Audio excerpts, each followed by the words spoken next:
ආයුබෝවන්. අද අපි කතා කරන්නේ 1988 දී අන්තර්ජාලයේ හොල්ලපු සිදුවීමක් ගැන. ඒ තමයි මොරිස් වර්ම් එක.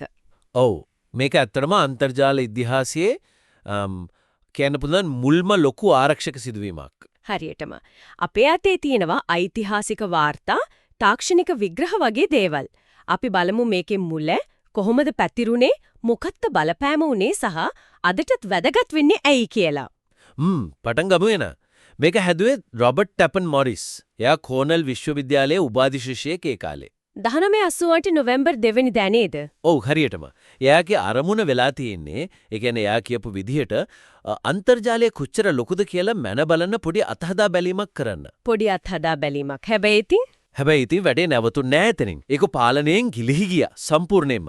ඉතින් කොහොමද මේක මේතරම් ඉක්මනට අවුල්ජාලාවක් උනේ? ඒ කියන්නේ මේ වර්ම් එක වැඩ කළේ කොහොමද? මේක වර්ම් වර්ගයකත් නේ. ඒ කියන්නේ තනියම කොපි වෙවි නෙට්වර්ක් එකේ දිගේ පැතිරෙන්න පුළුවන්. පරිශීලකයාගේ උදව්වක් නැතුවම. ඔව්. ඒක තමයි වැදගත්ම දේ. කිසිව කෙනෙක් මොකුත් කරන්න ඕන නැහැ. ඉලක්කය උනේ අර යුනික් සිස්ටම්ස්. ඒ කාලේ ගොඩක් ජනප්‍රියයිනේ. යුනික්ස්. හරි. පැතිරෙන්න මොනද පාවිච්චි කළේ? ක්‍රම කීපයක්ම තිබ්බා. එකක් තමයි අර ෆින්ගර්ඩ් සර්විස් එකේ තිබ්බ බෆර් ඕවර්ෆ්ලෝ දුර්වලකමක්. Buffer overflow. ඒ කියන්නේ බලාපොරොත්තු වෙනට වඩා දත්ත යවලා ඔව් මතකයේ පිරෙව්වා. එතකොට පාලනය ගන්න බලනවා. අනිත් එක තමයි send mail කියන ඊමේල් මෘදුකාංගයේ තිබ්බ දෝෂයක්. ඒ වගේම දුර්වල passwords ලේසියෙන් අනුමාන කරන්න පුළුවන් ඒවා. අර RSH RXX වගේ tools වල තිබ්බ ආරක්ෂක හිඩස් එහෙමත් පාවිච්චි කළා. ඒ කියන්නේ ක්‍රම ගොඩක්. ඔව්. හැබැයි ලොකුම ප්‍රශ්නේ උනේ වෙන දෙයක්. මොරිස් දාලා තිබ්බ පොඩි කෝඩ් කෑල්ලක්. මොකද ඒ? ඒකෙන් වෙන්නේ සිස්ටම් එකක් දැනටමත් ආසාදනය වෙලාද කියලා බලනවා. හැබැයි ආසාදනය වෙලා කියලා දැනගත්තත් 14ක් chance එකක් තියෙනවා ආයත ආසාදනය වෙන්නේ. ආයත් එයි? එයා හිතුවේ සමහර විට අනිත් අය මේක නවත්තන්න බොරු පොසිටිව් රිපෝට් එකයි කියලා වෙන්න ඇති. හැබැයි මේ නිසා එකම මැෂින් එක ආයෙත් ඉන්ෆෙක්ට් වුණා. එතකොට මැෂින් එකට දරා ගන්න බැරි වෙනවා සම්පත් ඔක්කොම ඉවරයි. හරියටම හරි. ඒක තමයි පාලනේ නැති වෙන්න ප්‍රධාන හේතුව උනේ. එතකොට මේකේ බලපෑම කොච්චර දුරට පැතිරුණාද? ඒ කාලේ ඉන්ටර්නෙට් එකේ තිබ්බ පරිගණක 60000ක් විතර. ඒකෙන් 6000ක් විතර. ඒ කියන්නේ 10ක් සටක් විතර මේකට අහු වුණා. 10ක් සටයක්? ඒක ලොකු ගාණක් නේ. මොන වගේ තැන්වලටද බලපෑවේ? ගොඩක් ප්‍රධාන තැන් හාවර්ඩ්, ප්‍රින්ස්ටන්, ස්ටැන්ෆර්ඩ් වගේ විශ්වවිද්‍යාලය, NASA ආයතනය, තව පර්යේෂණ ආයතනය. බලපෑමුනේ කොහමද? මැෂින් වැඩ නැතුව ගියාද? ඔව්, ප්‍රධානම දේ denial of service. ඒ කියන්නේ වර්ම් එක නිසා මැෂින් එකේ resources ඔක්කොම පාවිච්චි වෙලා වෙන වැඩක් කරන්න බැරි වෙනවා. ගොඩක් පරිගණක පාවිච්චි කරන්න බැරි තත්ත්වෙටම ගියා.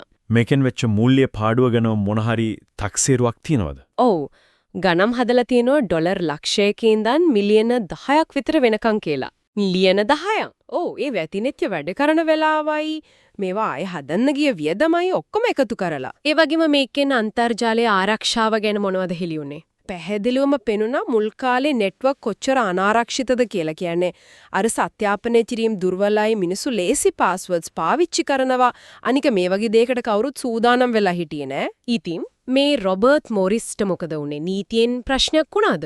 අනිවාර්යයෙන්ම එයා තමයි 1986 දී ගෙනාපු පරිගණක වංචා සහ අපයෝජන පනත. කියන්නේ CFA එක යටතේ වරදකරු වුණු පළවෙනි කෙනා. දඬුවම අවුරුදු 3ක පරිවාස කාලයක් ඩොලර් 10000ක දඩයක් එක්ක. එතකොට මේ සිද්ධියේ දිගුකාලීන බලපෑම මේකෙන් ඉතිරි වෙච්ච දේවල් මොනවද? මේක තමයි හැරවුම් ලක්ෂ්‍ය උනේ. මේ නිසා තමයි CERTs ඒ කියන්නේ පරිගණක හදිසි ප්‍රතිචාර කණ්ඩායම් කියන දේ බිහි වුනේ. මේ වගේ ප්‍රශ්නයක් වුණාම ඉක්මනට ක්‍රියාත්මක වෙන්න. ඒ වගේම සයිබර් ආරක්ෂාව ගැන පරීක්ෂණ ගොඩක් වේගවත් වුණා. අර ෆයර්වෝල්, ඉන්ට්‍රූෂන් ඩිටෙක්ෂන් සිස්ටම්ස් වගේ තාක්ෂණයෙන් දියුණු වෙන්න මේක ලොකු හේතුවක්. මිනිස්සුන්ගේ ආකල්පත් වෙනස් වෙන්නේ නැතිලේද? සම්පූර්ණයෙන්ම.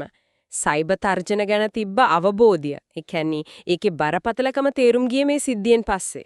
ඒ කියන්නේ මේ අත්දැකීමෙන් ඉගෙනගත්ත පාඩම් නම් ගොඩක් තියෙනවා. ඔව් අනිවාර්යයෙන්ම. ශක්තිමත් පාස්වර්ඩ්ස්, සත්‍යාපන ක්‍රම කොච්චර වැදගත්ද, දුර්වලතා හඳුනාගෙන ඒවා ඉක්මනට ෆික්ස් කරන එක, ඒ කියන්නේ පැච් කරන එකේ වටිනාකම. ඒ වගේම මේ වගේ දෙයක් වුණොත් මොකද කරන්නේ කියලා කලින්ම සැලසුමක් තියෙන්න ඕනේ කියන එක.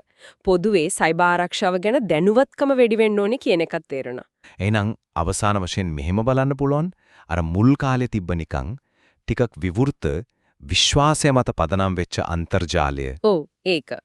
මේ මොරිස් වර්ම් එක නිසා බිඳ වැටිලා අද අපි දකින මේ හැම දෙයකටම සැකෙන් බලන ආරක්ෂාවට මුල් තැන දෙන ඩිජිටල් ලෝකය හැදෙන්න මේක ලොකු හේතුවක් වුණා. හරියටම හරි. තාක්ෂණයෙන් වෙන්න පුළුවන් අනපේක්ෂිත දේවල් සහ අපි නිතරම සෝදිසියෙන් ඉන්න ඕන කියන එකට මේක හොඳම මතක් කිරීමක්. ඇත්ත.